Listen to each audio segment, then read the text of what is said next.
hampir 2 jam ya. Kemudian juga kami sekaligus membawa dokumen tambahan yang untuk memperkuat apa yang kami sampaikan. Untuk meminta keterangan kepada pelapor itu sendiri. Nah, nanti baru kita lakukan pendalaman apa yang dilaporkan, pihak yang terkait, bukti-bukti permulaan apa yang dimiliki, tentu kita akan uji. Nanti kita akan berikan kesimpulan, tentu ini adalah proses, dan kami pastikan KPK akan menyampaikan kepada publik pada saatnya.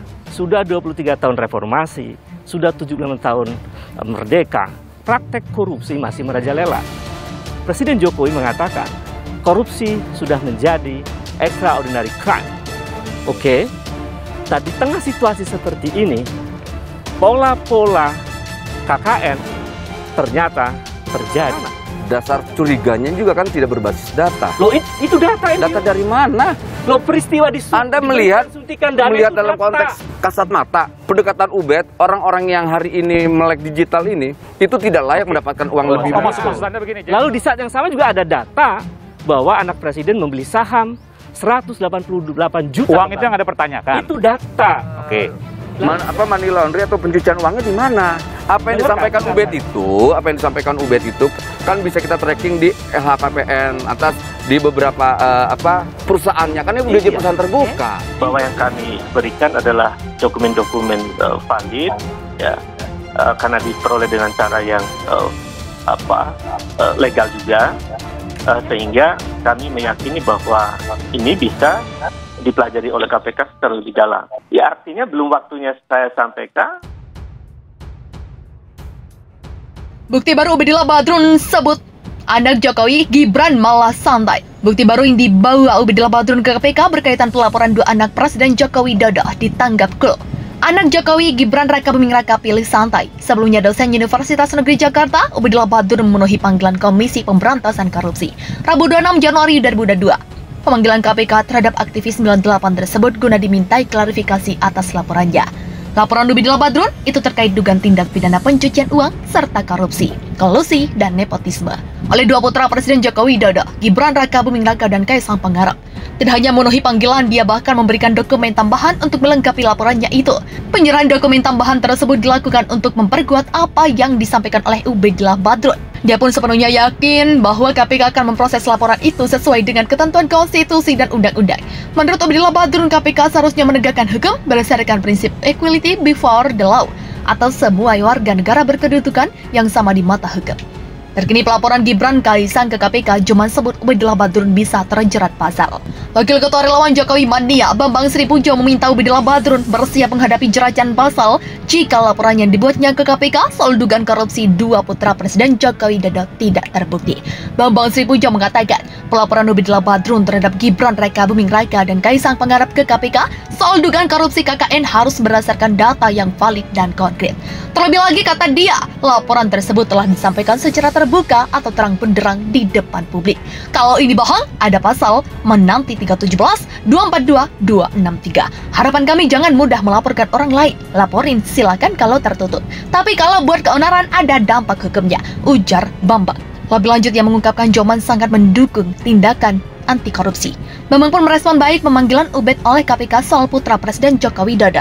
Kami Joman aktivis 98 anti KKN, kami mendukung anti korupsi. Begitulah tambahnya. Sebelumnya KPK menyatakan akan mendalami keterangan yang disampaikan dosen UNJ Ubedillah Badrun untuk dugaan korupsi, kolusi, dan nepotisme 2 putra Presiden Jokowi, Gibran Raka Buming Raka dan Kaisang Pangarep.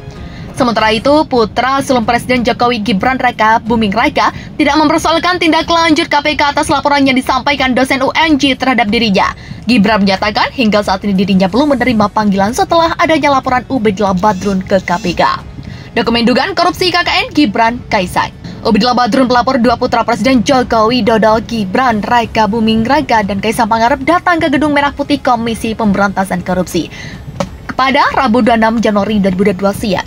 Kedatangan dosen Universitas Negeri Jakarta untuk dimintai keterangan oleh tim KPK terkait pelaporan dugaan korupsi, kolusi, dan nepotisme yang diduga melibatkan Gibran dan Kaisang. UB sapaannya diketahui menjalani pemeriksaan selama 2 jam dan mengaku diminta keterangan soal pelaporannya terhadap 2 putra Presiden Joko Widodo.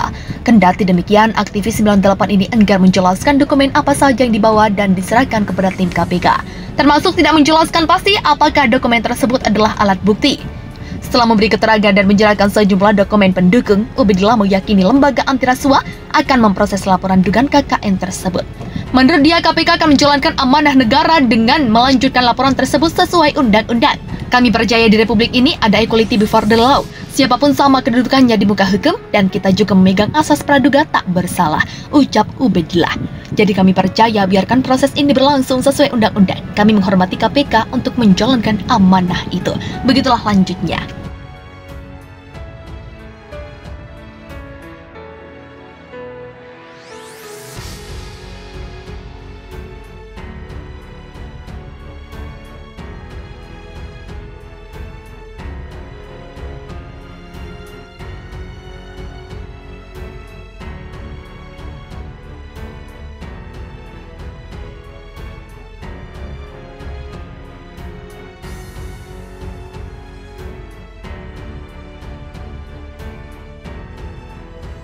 Joko Widodo diperiksa KPK terkait korupsi infrastruktur. Iwan Fals sampai kaget. Buset, kirain musisi Iwan Fals dibuat kaget dengan pemberitaan soal korupsi yang terjadi dalam pengerjaan proyek di Tulungagung, Jawa Timur. Bagaimana tidak, kasus tersebut menyeret nama Joko Widodo. Melalui cuitannya di Twitter, @Iwan Fals mengaku kaget karena nama Joko Widodo tersebut justru terseret kasus korupsi. Dia sempat mengira bahwa Joko Widodo yang dimaksud adalah Presiden Joko Widodo atau Jokowi, Presiden RI ke-7. Buset, kirain Joko Widodo Presiden, tweet Iwan Fals dikutip Galamedia Jumat 28 Januari 2022. Usut punya usut, Joko Widodo yang dimaksud ternyata Joko Widodo yang merupakan pengusaha dan staf di PT Kediri Putra Group 1998-2018. Menurut PLT jurubicara Komisi Pemberantasan Korupsi, Joko Widodo sejauh ini masih berstatus sebagai saksi. Pemeriksaan dilakukan di kantor Polres Kediri Kota, Jalan KDP Slamet nomor 2, Kediri atas nama Joko Widodo Wirausaha, kata Ali Fikri dalam keterangannya di Jakarta Rabu 26 Januari 2022 kemarin. Sebelumnya terkait kasus dugaan korupsi di Tulungagung tersebut, KPK telah memanggil setidaknya 7 orang saksi lainnya selain Joko Widodo. Diketahui bahwa kasus tersebut merupakan pengembang dari kasus sebelumnya, yakni terkait suap pengerjaan proyek infrastruktur yang melibatkan nama Bupati Tulungagung Syahri Mulya. Kasus baru yang kini ditangani KPK yakni terkait dengan pembahasan pengesahan sampai APBD dan atau APBD Perubahan Kabupaten Tulungagung TA 2015-2018. Selain itu, KPK juga sebenarnya sudah menetapkan 1 orang tersangka dalam kasus tersebut. Sayangnya sampai saat ini KPK belum membuka ke publik. Jaksa Agung ST Burhanuddin mengatakan bahwa penindakan kasus korupsi di bawah 50 juta bisa diselesaikan dengan pengembalian kerugian negara. KPK mengatakan bahwa penegak hukum tidak bisa berkreasi. Gufron mengatakan bahwa aspek hukum tidak hanya sekedar kerugian negara tapi juga penjaraan. Karena aspek hukum bukan sekedar tentang kerugian negara, namun juga aspek penjaraan dan sebagai pernyataan penghinaan terhadap perilaku yang tercela yang tidak melihat dari berapapun kerugiannya. Begitulah ujarnya. Sebagai suatu gagasan saya memahami, karena proses hukum harus juga mempertimbangkan cost and benefit. Sementara proses hukum kalau kita memperhitungkan biayanya dari proses penyelidikan, penyidikan, penuntutan sampai ke pengadilan.